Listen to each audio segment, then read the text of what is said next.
अस्सलाम वालेकुम स्टूडेंट्स। आज हम करेंगे क्लास 10th का यूनिट नंबर 10 और यूनिट नंबर 10 का थ्योरम नंबर 1।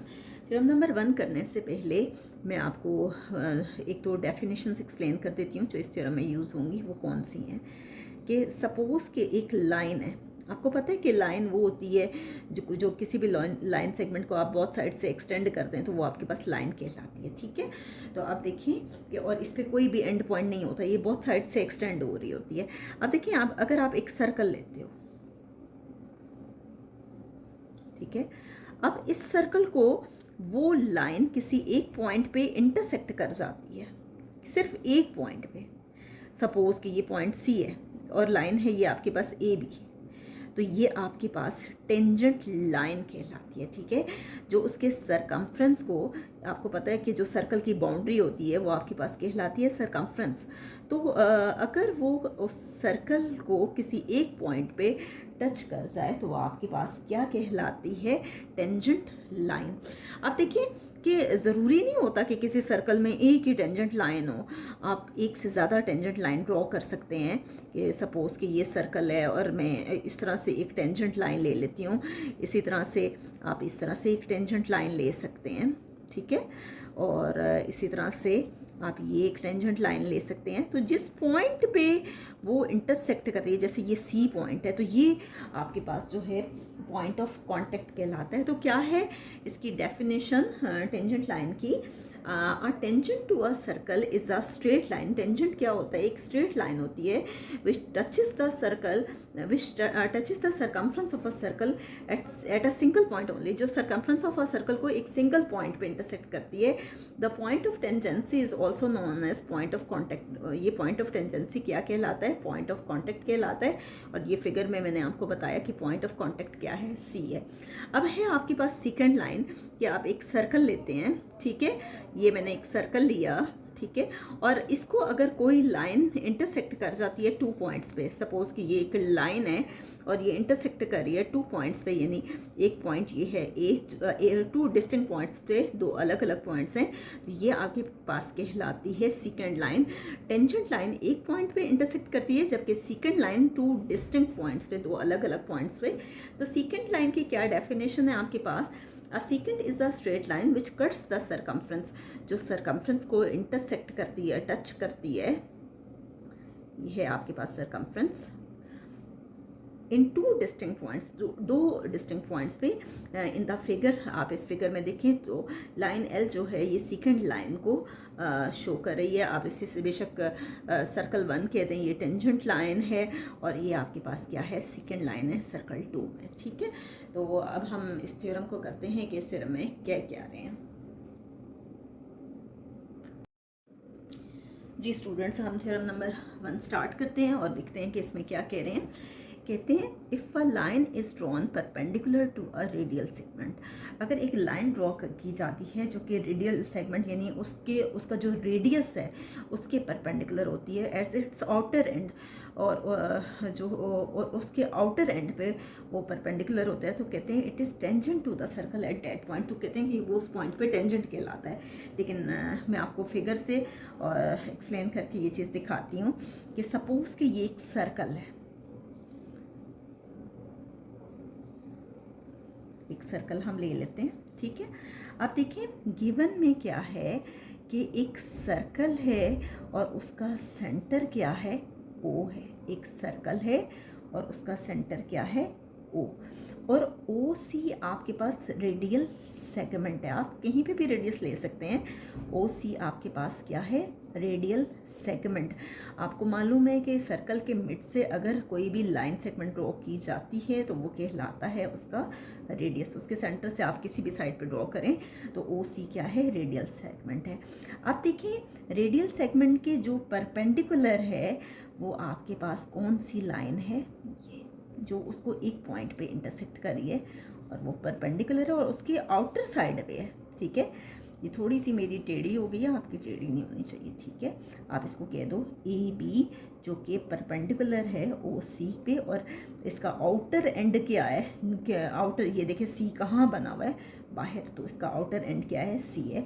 तो ये जो मैंने आपको एक्सप्लेन किया ये मैं लिख देती हूँ कि एक सर्कल है, आ सर्कल विथ सेंटर ओ, एक सर्कल है और उसका सेंटर क्या है आपके पास ओ, एंड ओ सी आपके पास क्या है, is the radial segment. O C आपके पास क्या है, रेडियल सेगमेंट है।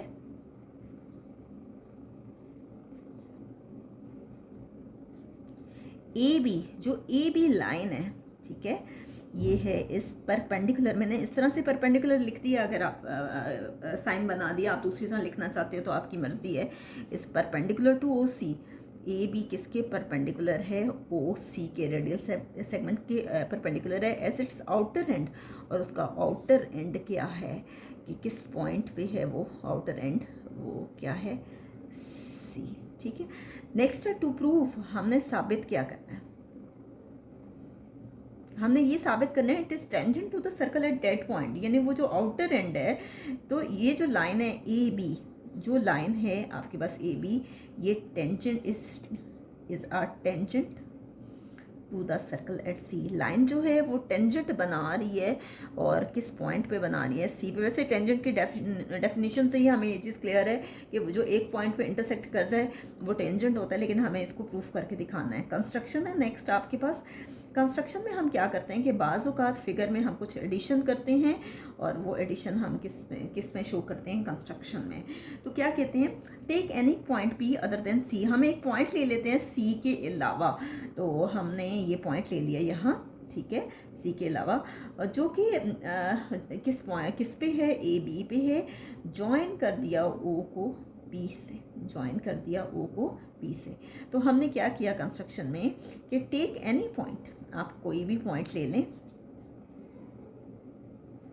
पी अदर देन सी, कोई पॉइंट लेना है जो कि सी के अलावा हो, other than C, on A B, किसके ऊपर हो, लाइन ए बी के ऊपर। ए बी के ऊपर मैंने लाइन डाली है, यानी बहुत साइड्स पे एरो, आपको शायद यहाँ से क्लियर ना हो रहा हो।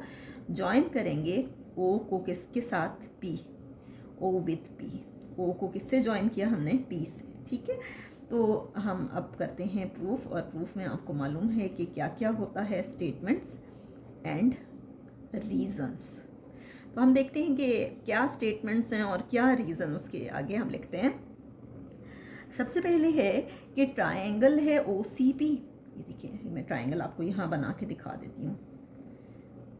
कौन सी ट्रायंगल है, ओ सी पी। अब ये परपेंडिकुलर था तो मैं इस तरह से शो करती हूँ कि ये 90 डिग्री है। तो in triangle O C P triangle ले रहे हैं, ठीक है। Measure angle O C P, C point पे अगर आप लोग देखो तो कौन सा एंगल बन रहा है, 90 डिग्री। तो वाकई में सी पे 90 डिग्री बन रहा है, क्योंकि एक जो स्ट्रेट लाइन अगर आप पे यहाँ पे शो हो रही है जो परपेंडिकुलर बना रही है, तो जाहिर बात है वो 90 डिग्री का एंगल बना रही है। तो ए बी तो रीज़न क्या है इसकी कि A B is perpendicular to O C, A B क्या है, परपेंडिकुलर ओ सी। और ये कहाँ से आया, गिवन से, कि गिवन में ही हम ये कह रहे थे कि A B is perpendicular to O c, तो वही चीज़ हमने लिखी है कि ओ सी पी इतना है 90 डिग्री। एंड मेयर एंगल, अब देखिए आप एक चीज़ पे और करना, शायद आपको याद हो कि हमने एक थ्योरम किया था जो कि शायद 9th क्लास में था, और उसमें क्या था कि जो ग्रेटर एंगल होता है, अगर आप ये देखें ये ट्रायंगल, अगर ये 90 डिग्री का एंगल है तो बाकी दो एंगल जो हैं वो उससे छोटे हैं, और ग्रेटर एंगल की जो अपोजिट साइड होती है वो हमेशा ग्रेटर होती है, अपोजिट साइड। और ग्रेटर एंगल अगर 90 है तो बाकी दो एंगल छोटे हैं, तो इसका मतलब है कि 90 डिग्री की जो अपोजिट साइड है वो आपके पास छोटी है। तो हम कह सकते हैं कि measure angle O P C, अगर हम पी मिड पे लेते हैं, ओ पी सी अगर हम लेते हैं, पी दरमियान में जो भी एंगल है वो यकीनन 90 से छोटा है। तो आप इसे कह सकते हैं कि acute angle of a right angle triangle.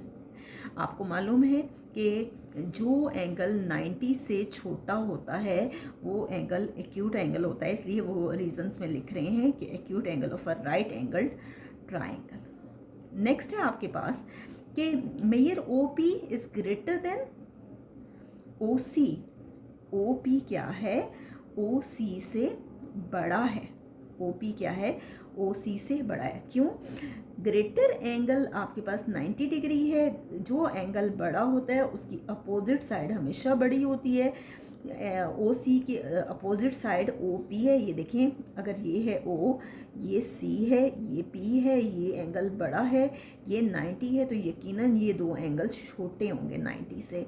इसकी अपोजिट साइड ये वाली है, तो अपोजिट साइड जो है वो आपके पास ग्रेटर है, ओ पी बड़ा है ओ सी से। क्यों? इसलिए कि ये क्या है कि greater angle has greater side opposite to it, greater angle has greater side opposite to it. यहाँ मैंने जी जो है वो कैपिटल नहीं लिया, आप कैपिटल ले लेना, साइड अपोजिट टू इट। मैं एक बार फिर एक्सप्लेन कर देती हूँ। आपको मालूम है कि जो भी ट्राइंगल आप लेते हैं उसका सम हमेशा 180 डिग्री आता है। अब अगर एक एंगल 90 है तो बाकी दो एंगल यकीनन 90 से छोटे हैं और तीनों का सम जो है वो मिला के 180 डिग्री आता है। अब अगर ये एंगल 90 है तो यकीनन ये दो एंगल उससे छोटे हैं।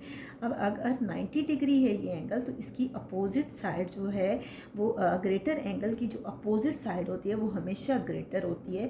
तो ओ पी किससे बड़ा आ गया? ओ सी से, इसलिए हमने यहाँ पे ये किया। नेक्स्ट है आपके पास कि P is a point outside the circle. P जो पॉइंट है ये आपके पास सर्कल के बाहर है, और वाकई में ऐसा है कि P is a point outside the circle.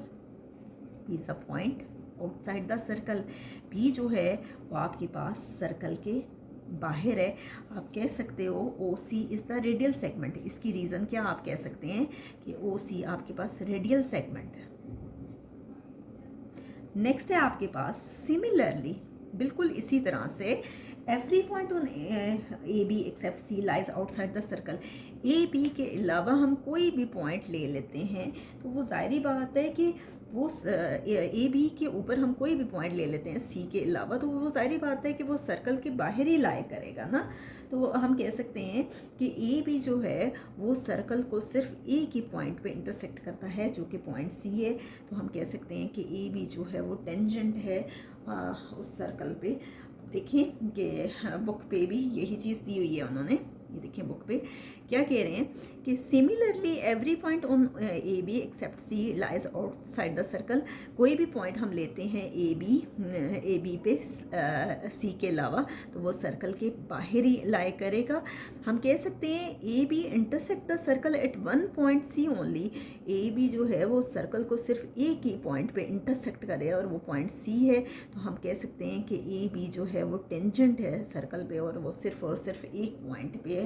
तो ये आपके पास था यूनिट नंबर 10 का थ्योरम नंबर 1। इंशाल्लाह हम नेक्स्ट वीडियो में इसी चैप्टर का थ्योरम नंबर 2 करेंगे।